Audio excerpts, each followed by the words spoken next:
So ito, meron tayo dito ano. Meron tayo dito top box bracket.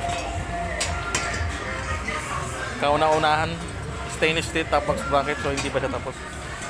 Kapo lang sa inumpisahan. So ngayon ipipilis natin, ipapainalize. Tapos ibabapping natin, install natin mga. So abang-abangan natin. At yun na nga, hermanos, kailangan ko ulit ano tawag dito? Yung maglalapat ka ng voice dito sa sa video. Voice over, tama, mag-voice over. Magbo-voice over ulit tayo. Gawa nga ng maingay nagkakabakbakan na kasi ngayon dito sa may nandito tayo sa kaligitnaan ng bakbakan ng trabaho dito sa may ES Stainless. So, well, anyways, ito na nga yung ating top box bracket na finalize na natin, na full build na natin, tapos na partial na natin siyang na batting for mirror na lang siya. Yan, kitang-kita niyo naman, hermanos. 2.5 mm 304 stainless steel plate ang ginamit natin diyan. At yung iba namang mga bracket na sa ilalim, nakita nyo, yung may mga may itim-itim na hinang. Ano yan siya, nasa 3 mm ang kapal na siya.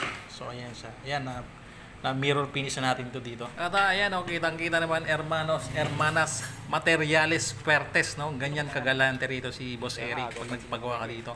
Hindi po tinitipid yung yung kapal, yung thickness at saka yung grid, yung class ng stainless na gagamitin para sa inyong ipapagawa.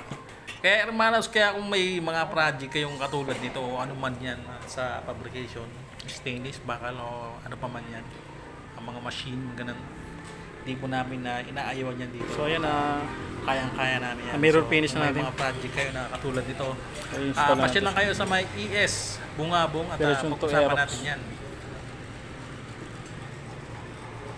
Hintayin na lang natin yung yung may-ari nito. At mainit, aray. Sa mga nananais.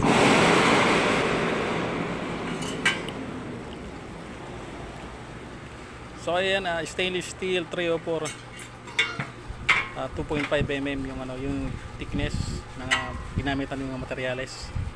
Stainless steel, fabricated, customized top box bracket. Let's do this. At naka mirror finish, kaya kung meron kang ganitong project mga hermanos, pasya lang kayo dito sa may sa may ES Bungabong, Oriental Mindoro. At pag-usapan natin yan.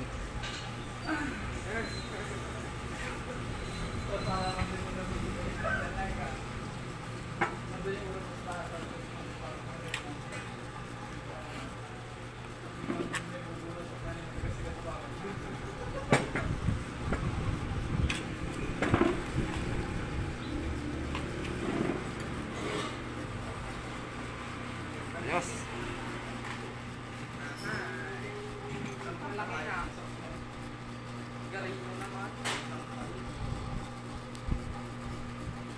Alright.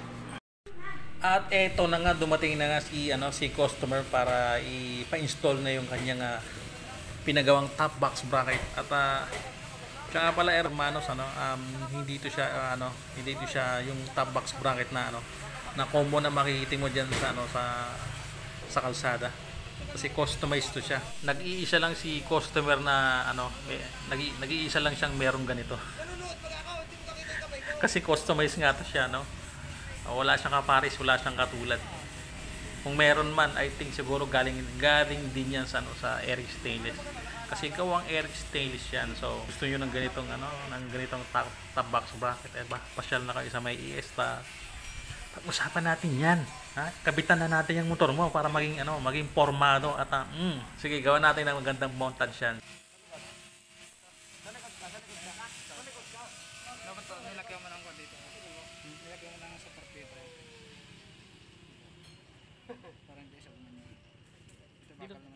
So yun lang, maraming salamat hermanos kung nakaabot ka na ulit sa dulo ng ating video.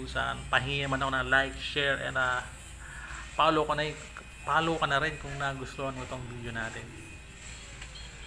At maraming salamat. Alright.